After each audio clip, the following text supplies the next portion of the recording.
Então, boa tarde a todos, sejam todos muito bem-vindos, obrigado por estarem aqui. Para quem ainda não me conhece, eu sou o Leonardo, eu estou no projeto da Subbase, aqui na Codengage, e eu queria falar um pouquinho mais com vocês sobre o ChatGPT.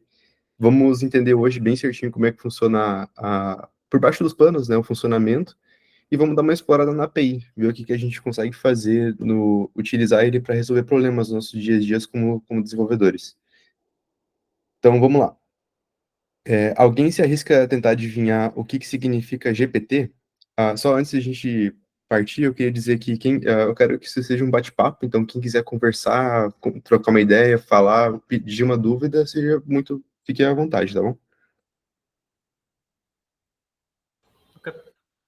Acho que GPT era alguma coisa de Generated Processed, Preprocessed Text, ou algo do tipo.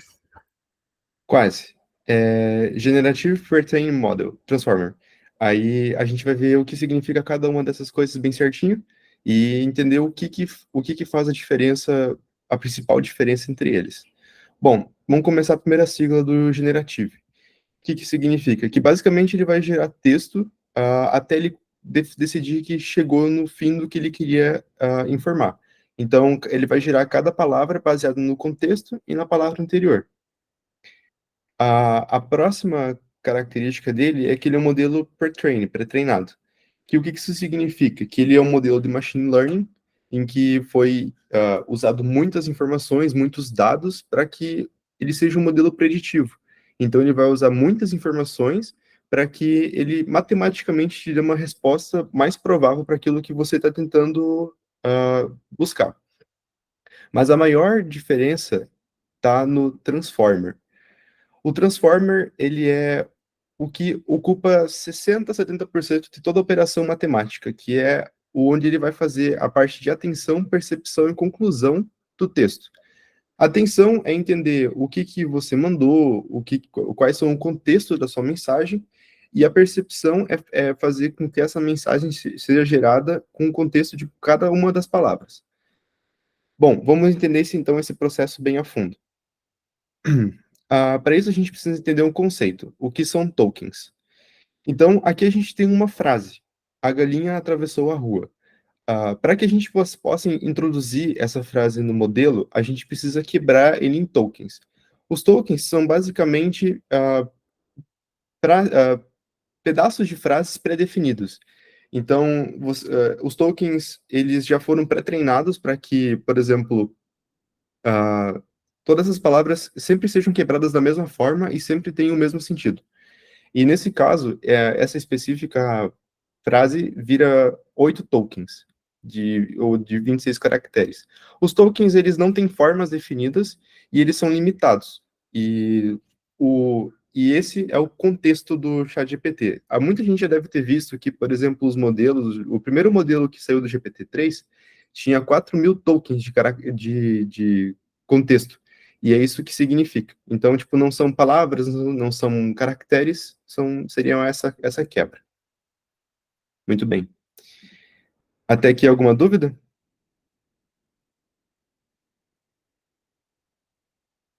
Bom, aí o que esses tokens vão virar? Como a gente sabe, o ChatGPT ele vai trabalhar com matemática, então ele vai virar um vetor. Para a gente simplificar, nós vamos trabalhar com tokens, vamos imaginar que são palavras mesmo. Então, essa palavra, esse token, vai ser feito várias perguntas para que a gente determine quais são as características disso. Isso vai ser um vetor de N dimensões. No caso do ChatGPT-3, são 12.000 dimensões que esse vetor possui. Essas 12.000 dimensões apresentam a possibilidade daquela característica. Então, aqui eu fiz alguns exemplos bem simplificados, que, por exemplo, assim, galinha é uma palavra em português, eu tenho muita certeza que sim. Então, ela vai ganhar um score alto nesse atributo. E esse é o que o pré-treinamento vai fazer. Ele vai pegar todas as palavras, entender os contextos que elas são inseridas e tentar montar o vetor que representa esse token. E essa é a primeira parte do processamento, que fica na parte de atenção. Bom, vamos tentar simplificar. Eu quero vou tentar fazer com que esse conceito fique um pouco mais tangível, um pouco mais visível para vocês. Vamos imaginar que em vez de um vetor de 12.000 dimensões, seja um vetor tridimensional, que a gente consiga ver numa tela, num gráfico. Então, por exemplo, nesse caso, nós temos os vetores que apontam no mundo dimensional para a palavra homem e mulher. Então, a gente percebe que, por exemplo, nesse caso, essa direção aponta para, por exemplo, ser humano, e essa direção aponta para algum fator que indique gênero. Então, se a gente pegar a diferença nesse espaço vetorial entre a palavra homem e a palavra mulher, ela vai tender a ser a mesma coisa que se você tiver outra característica, como, por exemplo, tio e tia. Elas também vão ter essa mesma diferença. Então, se a gente adicionar uma terceira, um terceiro espaço dimensional aqui, a gente consegue predizer alguma resposta. Então, por exemplo, a gente sabe qual que é a diferença entre o vetor de homem e mulher. Então, se a gente quiser achar qual que é o feminino de rei, a gente pode pegar o vetor de rei e diminuir a mesma distância para o vetor de mulher. E isso vai te trazer a resposta que seria rainha. Então é assim que ele faz essas operações para que ele prediga a resposta para entregar para você. Alguém tem alguma dúvida? Bom, então vamos dar mais um exemplo aqui. Nesse caso aqui, a gente tem um vetor que representa países, uma direção dimensional que apresenta países. Então a gente tem aqui a Itália e a Alemanha.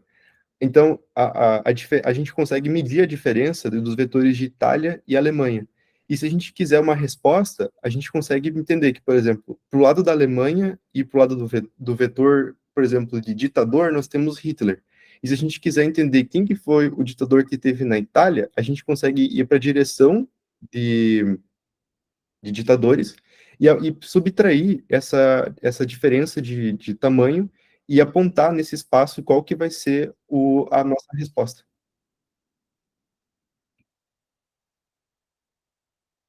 Sim, tipo, essa é a principal diferença entre os modelos, né? Quanto mais dimensões tem, mais preciso é essa asserção dele. São nessas características que cai a diferença do GPT-3 para o 4, por exemplo. E muitos de nós já devemos ter ouvido sobre os termos parâmetros, né? O que são parâmetros? Bom, todas as operações de atenção de completion, que chamam, são feitas operações matriciais. E essas operações matriciais são feitas entre pesos e valores. Nessa animação na tela, a gente consegue ver valores em vermelhos e valores em azul. Os valores em vermelho são os pesos, e os valores azuis são as informações, os tokens. Então, o modelo pré-treinado ele vai priorizar algumas informações perante a outras. E essas operações matriciais é que vão fazer, por exemplo, que o token, o próximo token tem as informações referentes ao anterior e que essas informações sejam trocadas e multiplicadas para que essa resposta faça coerência com a palavra anterior e com o contexto que ela vem seguindo. Tranquilo até agora?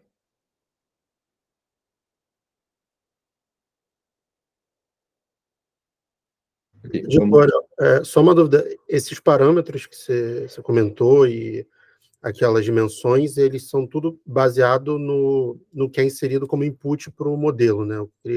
As bases que ele estuda. Sim, exatamente. E todas essas informações de pesos e parâmetros são definidas no pré-treinamento. As coisas que a gente infere para ele, que é o nosso prompt, a gente só está usando esses parâmetros que já foram pré-treinados para a gente obter uma resposta em cima deles. E a gente já vai ver a diferença disso na prática, qual que é a diferença do GPT para o chat GPT, o que muda deles em si, por que é usado o GPT nisso? Consegui responder a sua pergunta, Nicolas?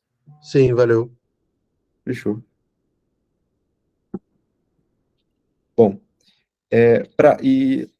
só que essa operação vai trazer para a gente uma possibilidade de respostas.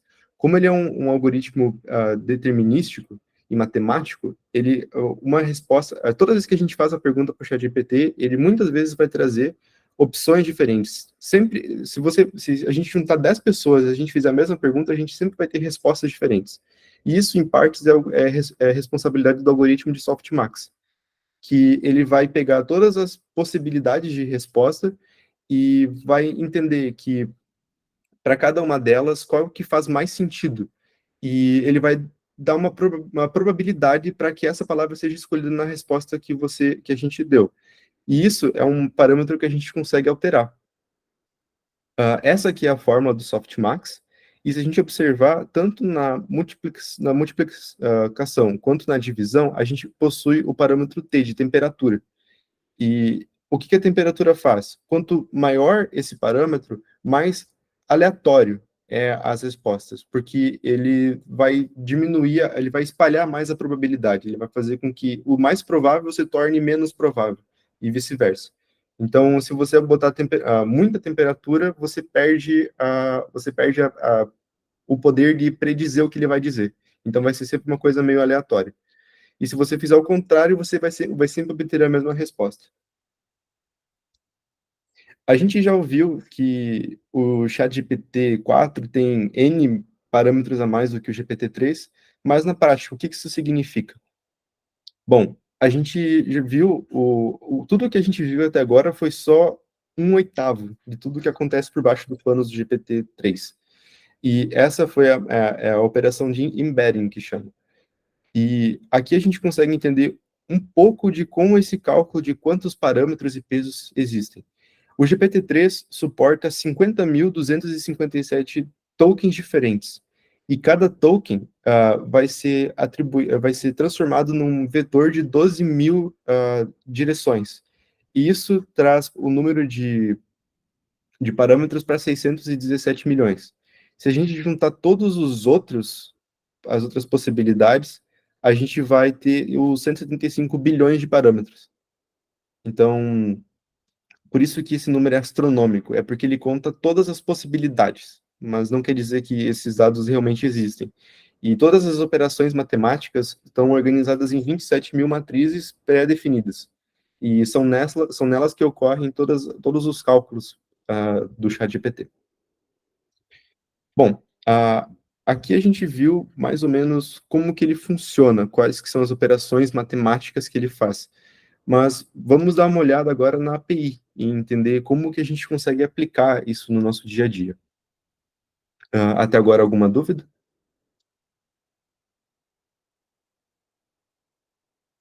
Muito bem, vamos trocar de guia, então.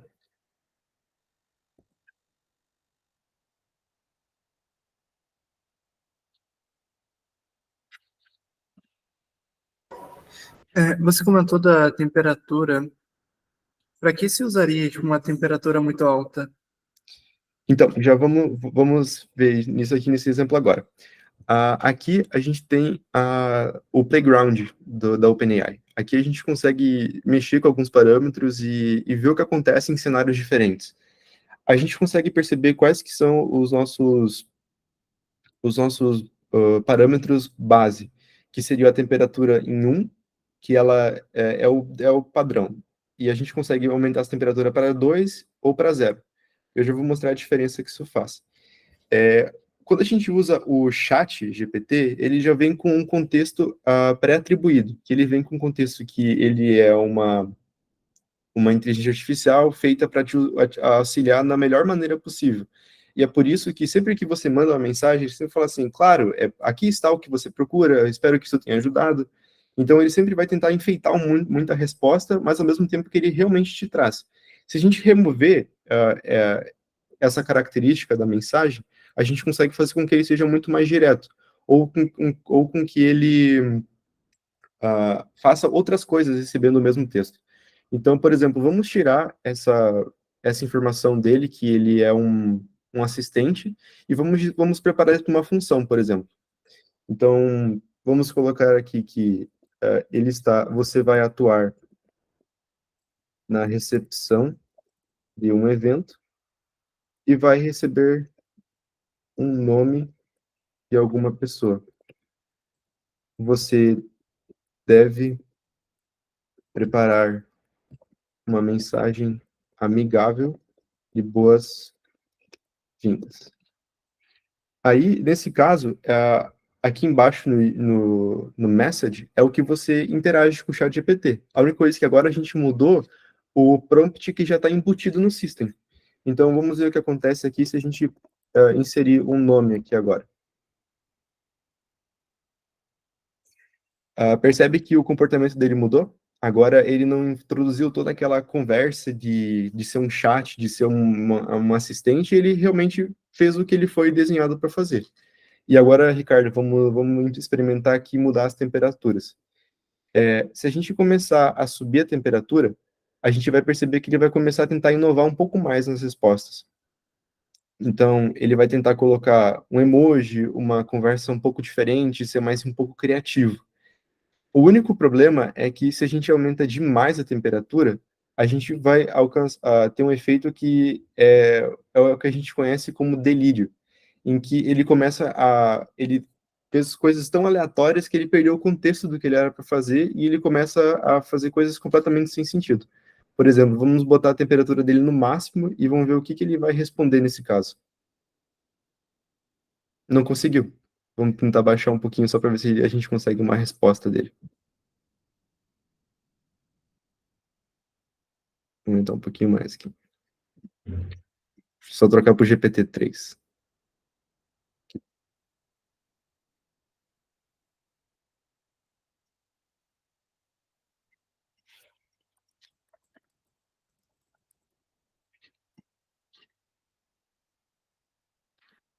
Não sei se deu para ver porque foi removido, mas ele começou a falar outra língua e ele acabou gerando um caractere que nem existe no ASCII.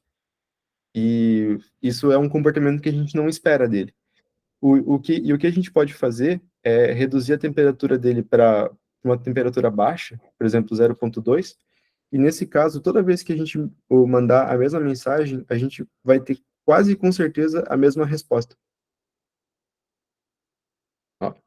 Nesse caso, a gente não pré-configurou o que ele vai responder, mas sempre que ele receber um nome de um usuário, ele vai responder a mesma coisa. Então, ele se torna muito útil, muito maleável, como um chatbot, por exemplo. A gente pode predefinir para ele parecer uma pessoa humana ou uma mensagem automática. E isso aqui é um chat, né? O que a gente já está acostumado. Mas vamos tentar inovar um pouco e pensar em situações diferentes, em coisas que a gente pode usar ele para resolver problemas com dados, por exemplo. Na Subbase, a gente tem alguns problemas que a gente recebe invoices que elas têm estrutura de dados muito diferentes do que a gente vê no nosso dia a dia. E a gente tem o nome dos itens geralmente não vai bater com o que os usuários têm salvo ou com o que eles digitam, porque às vezes um vendedor vai colocar o valor do código de barras, vai colocar, às vezes ele coloca como ele chama isso internamente no estoque, então às vezes é um pouco difícil de você entender o que aquilo significa. Então a gente fez um exemplo aqui de como a gente pode alterar o comportamento do chat para responder exatamente o que a gente precisa. Então, nesse caso, a gente alterou o system dele a gente deu uma mensagem aqui para ele, que ele é para responder somente com JSON, com dois atributos, usando os materiais que ele conseguiu relacionar e os materiais que ele não conseguiu. E a gente deu um pouco mais de contexto para ele na mensagem. A gente falou assim, é para você atuar com um profissional do departamento de estoque, e você vai receber dois JSONs. E a sua função principal é entender a relação entre eles e mapear para a gente. Mas só precisa devolver os IDs. Então, ainda nesse caso, foi mostrado aqui que a gente quer que ele responda exatamente nessa estrutura, em que ele vai dizer qual que é o item que pertence ao PDF que a gente extraiu e qual que é o item que a gente sabe que está no nosso banco de dados. E um score, que é a certeza que ele tem que esse match foi feito com sucesso. E aqui são dados que a gente extraiu, que não são relevantes no momento, mas que a gente consegue ver que são dados realmente do dia a dia.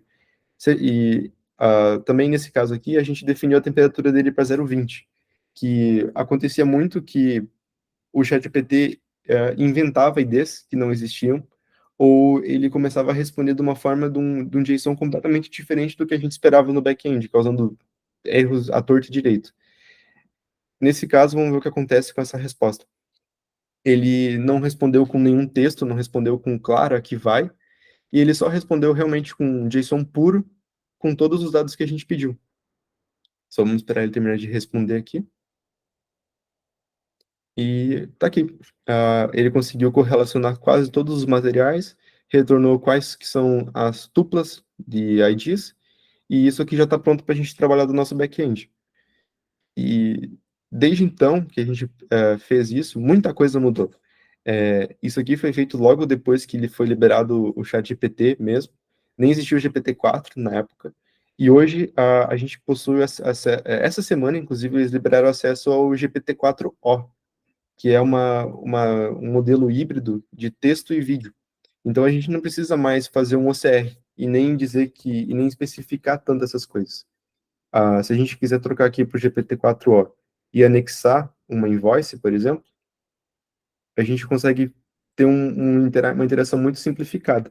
Por exemplo, no sistema, vamos pedir assim, que extraia todos os dados dessa invoice em formato de JSON.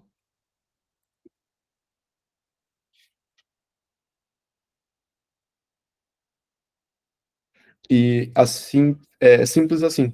Ele vai fazer o OCR, entender todas as informações e detalhar para a gente todos os dados que possuem. E, tipo, isso é muito rápido.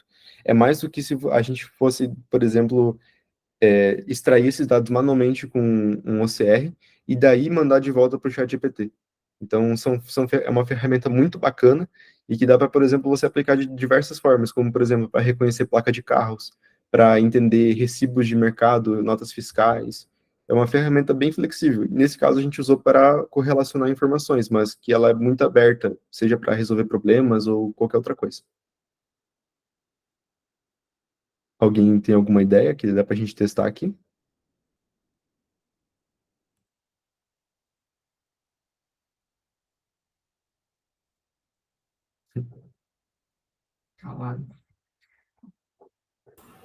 Uma ideia para ele fazer alguma coisa? Se tu quiser experimentar na API dele. Mestrar uma campanha de RPG. Claro. Você quer usar com... Quais são os parâmetros que você quer usar nessa pergunta? Deixa eu ver. Coloca aí, você vai desempenhar um papel de mestre de uma campanha de RPG de mesa.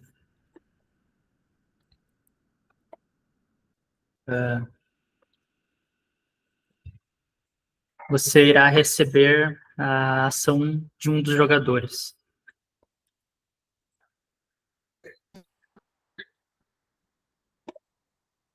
E daí responda de acordo.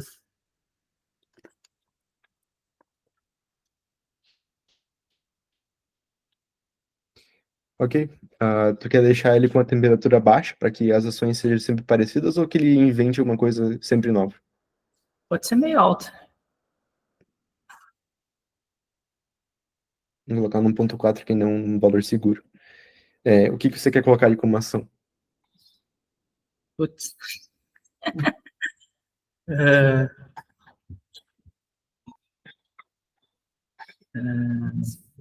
Me complica.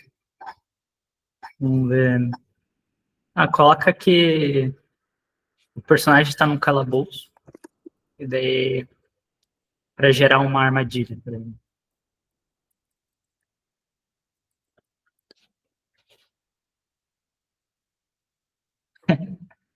Ó, nesse caso, a temperatura alta não ajudou muito. Ó, ele acabou delirando e respondendo um texto sem nexo nenhum. Perfeito, perfeito. Mas vamos tentar remover isso aqui e botar uma temperatura mais baixa.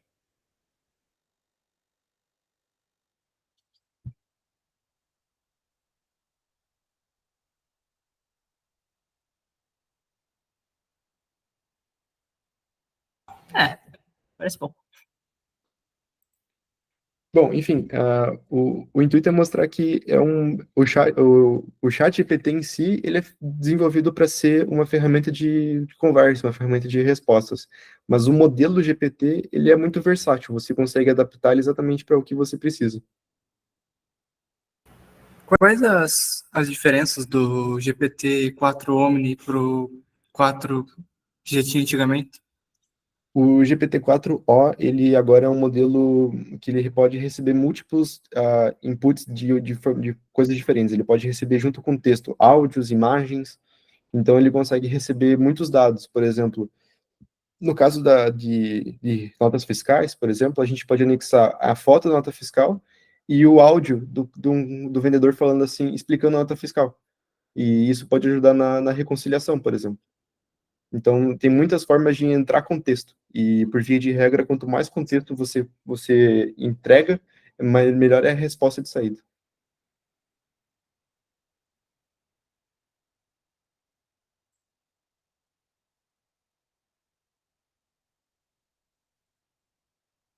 Bom, acho que era isso. Era o que a gente tinha que eu tinha para mostrar. Muito obrigado pela atenção de vocês e espero que eu tenha feito vocês entenderem um pouco melhor como funciona e que isso torne para vocês, em algum momento, uma coisa útil para que vocês possam transformar numa ferramenta muito bacana.